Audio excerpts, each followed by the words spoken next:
hot chips, French fries, whatever you call them. There is no denying how good these things are. And for me, they're one of the ultimate comfort foods and super nostalgic. Growing up, we'd come down to the beach on hot days. I got the chippies! And we would eat these on white bread with lots of butter, covered in malt vinegar and tomato sauce. Absolutely delicious. But here's the thing, I think people are intimidated by making hot chips at home. If you've been around the food world for a while, you've probably heard of Heston's triple cooked chip method. He invented it in the early 2000s and it seems like every restaurant kind of adopted it, and for good reason. They're absolutely delicious. But it has one major flaw with cooking at home.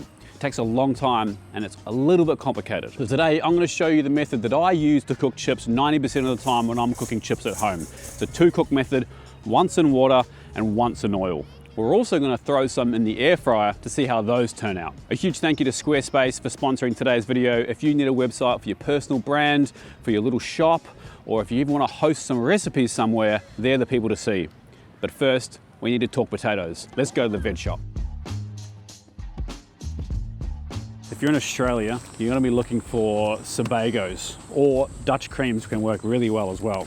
And if you live in the US, you'll be looking for russet Burbanks. And in the UK, you're going to be looking for King Edwards or Morris Piper. The right potatoes really matter. You want something floury, not waxy.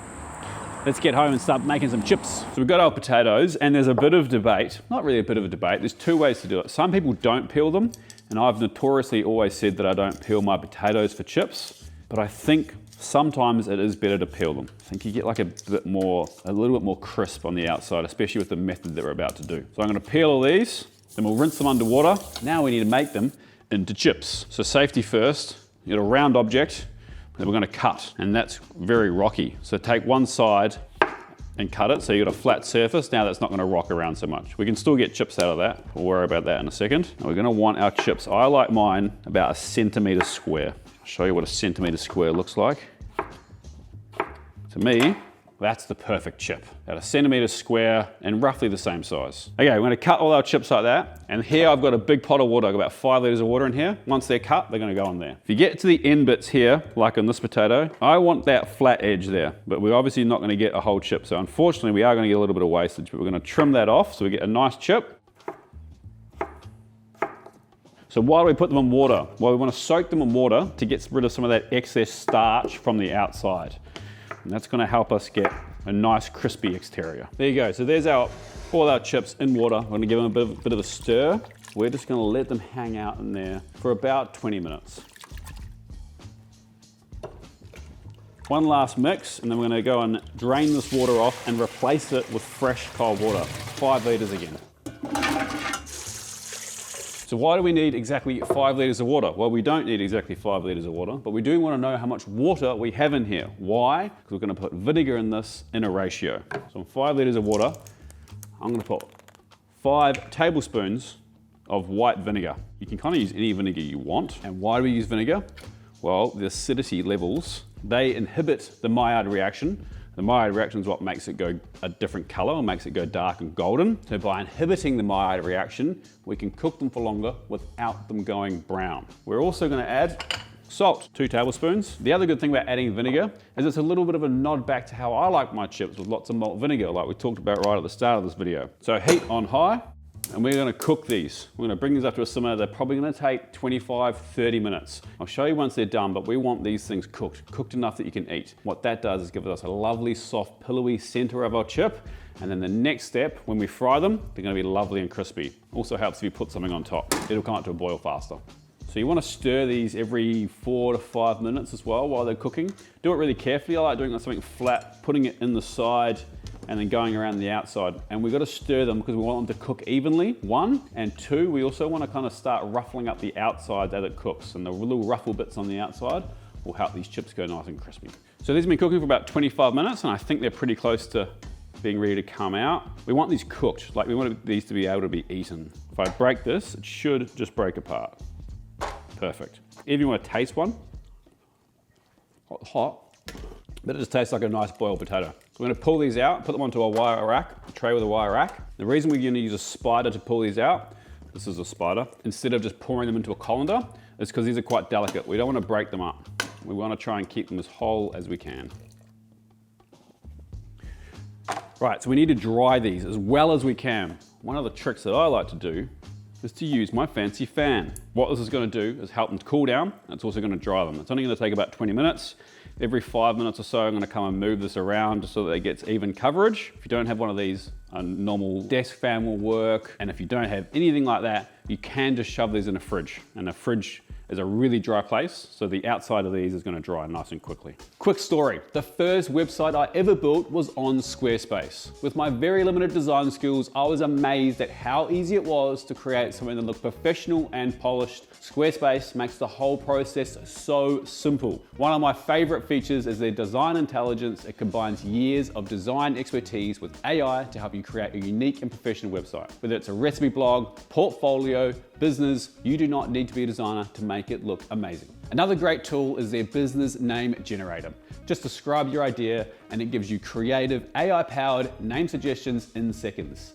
It's perfect for kickstarting your brand online. And of course, their built-in SEO tools make it easy for people to find your site. With features like auto-generated sitemaps and customizable meta descriptions, you'll reach the right audience in no time. So if you're ready to create your own online presence, then head over to squarespace.com/Andy Cooks to start your free trial. And then use the link below to save 10% off your first purchase of a website or domain. And a big thank you to Squarespace for sponsoring this video and allowing us to keep making these videos and bringing them all to you.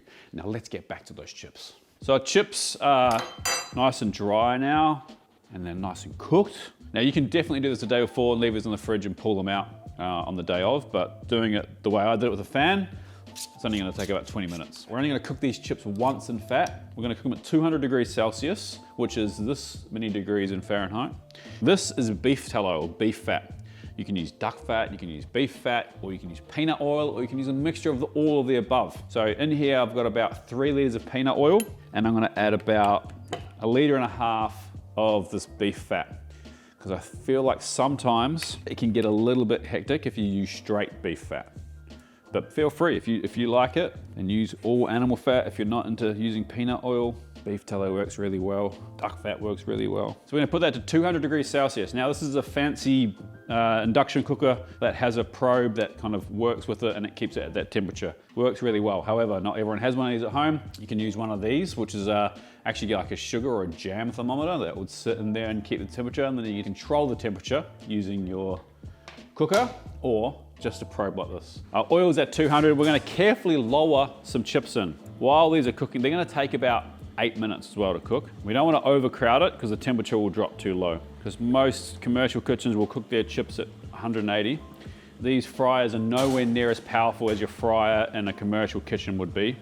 So this has already dropped to like 160 degrees. So if you start at a higher temperature, it shouldn't drop as much. Also another reason you don't want to crowd the pan, you don't want to drop that temperature too much. But for the air fryer, one of these, this has got some peanut oil in it. I'm going to get some in a bowl, and I'm going to preheat my air fryer for 5 minutes or thereabouts. I'm gonna spray and toss our chips, and then we'll put them in there once that's ready to go.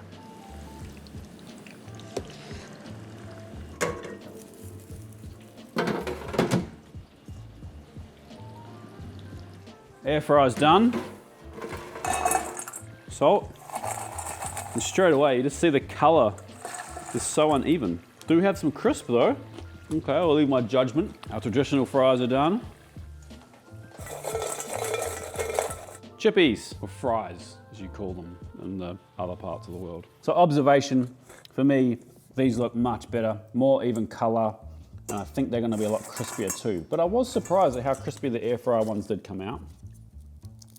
They've got a pretty thin shell, but still nice and pillowy in the middle. It's not bad, but it's not great, honestly. It just loses the essence of a fry, which is kind of the flavor. Also there's something about the skin or the crust. It's got a different texture. All right, let's go for the traditional. Nice crunch, still fluffy in the middle. Hot. It's a great chip. Crunchy, nice and fluffy in the middle, and a good flavor. So I've got one more idea to see if we can make these air fryer chips taste any better than the last ones did. So all I've got here is chips to the same point that we've had all the way along.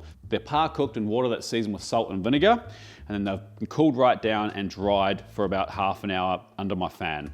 What I have here is some pure tallow, pure Wagyu beef fat. I'm gonna melt this in the microwave slightly, and then we're gonna place the chips in a bowl and toss them in a reasonable amount of this tallow, and then we're gonna air fry them. Same as before, 200 degrees in a hot air fryer for about 12 to 15 minutes until they're golden brown and crispy. Oh, too much oil. That's all right. Get some of that excess oil off. Back in the bowl. They're still uneven. However, they smell a lot better. Still got that crunch factor, nice and soft in the middle, and you do get more flavor. You can taste that beef tallow, and it tastes more like a deep fried French fry.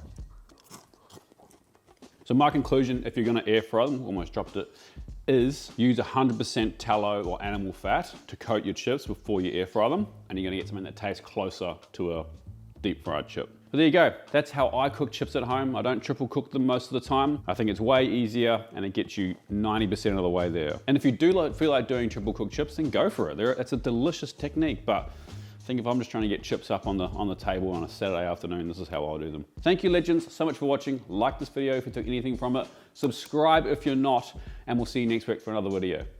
Peace.